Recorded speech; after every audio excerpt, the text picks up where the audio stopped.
climate change is the greatest threat facing this planet. Even though a majority of voters want Congress to take action, the Democrats have blown it again. Okay, we remember our discussion?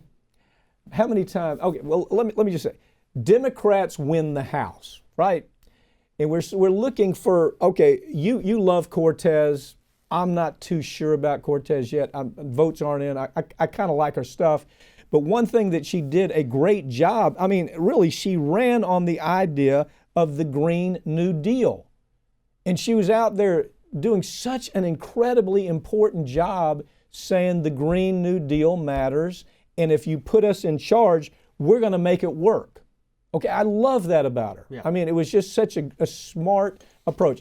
And in there, what she was doing little by little is she's alienating the other older Democrats, which I love too, because they are dinosaurs. Yeah. You know, she's alienating Pelosi, Schumer, everybody that I think is a total waste in Congress, should have been gone years ago. I love Cortez is doing that. She's trying to shake some stuff up. Cenk Uygur, with one of our partners at TYT, thinks she's one of the most brilliant young politicians coming up. I'm still watching. I'm not, I always hold reservations for a little while.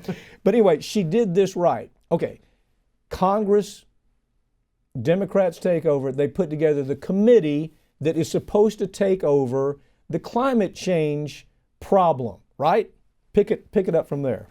Well, Pelosi actually was never one of the signers onto the Green New Deal, as you mentioned. And we had dozens of members of Congress before she even created this committee that were pushing for the creation of the Green New Deal Committee. Put Ocasio-Cortez on it, put people like Ro Khanna on it, the people who believe in it. Ro Khanna, by the way, is brilliant. He is. He's Khanna, definitely somebody to... Ro Khanna is a guy, him and Markley. Yeah, Merkley. Merkley. I mean, those two, we better follow them. Yeah. Ro Khanna is somebody to deal with. Anyway, go ahead. I'm sorry. And so Pelosi comes along and says, well, this could, this might affect some donors. So here, okay, I'll throw you a bone here. I'll recreate the committee that I made back in 2007 that was completely ineffective. And what I'll do for you here is also make it even more ineffective than it was back in 2007 by stripping you of all your power and not putting actual progressives on this committee. No, the 2000 committee wasn't only ineffective, it took us the other way. Right. It took us the other way. That was the Pelosi committee. Okay, so, here's what really grabbed me about this story. Pelosi doesn't put Cortez on the committee. Yeah. Okay, Cortez is out there. She's calling attention to climate change. She's got the Green New Deal as part of her discussion. Ro Khanna's out there, same thing. Markley, they're all the people that we should embrace and we should help every way we can. None of those people show up because they are a threat to the dinosaurs, to the Democratic dinosaurs. You know what? Now, I'm not taking much exception with what you said, but you said, or the article at least leads you to believe, that the committee in 2007 is basically the same committee that we have in 2019. That is true. As a matter of fact, on the new committee, the minority whip got to appoint 6 of the 15. What do you think that looked like, right? Okay, more importantly, on the new committee, they've taken away subpoena power. Yeah. There's no subpoena power. The committee, here's what the committee can't do. A, they can't write legislation. B, they can't even propose legislation. C, they can't subpoena all the bad guys to find out what's really going on. D, they have Chinese walls up about what they're able to discuss about climate change. The fact is, it's a joke. Pelosi is a joke. Pelosi knows this is a giveaway. Oh, here's something else. D, or E, wherever we are, they're able to raise money from the fossil fuel industry. God.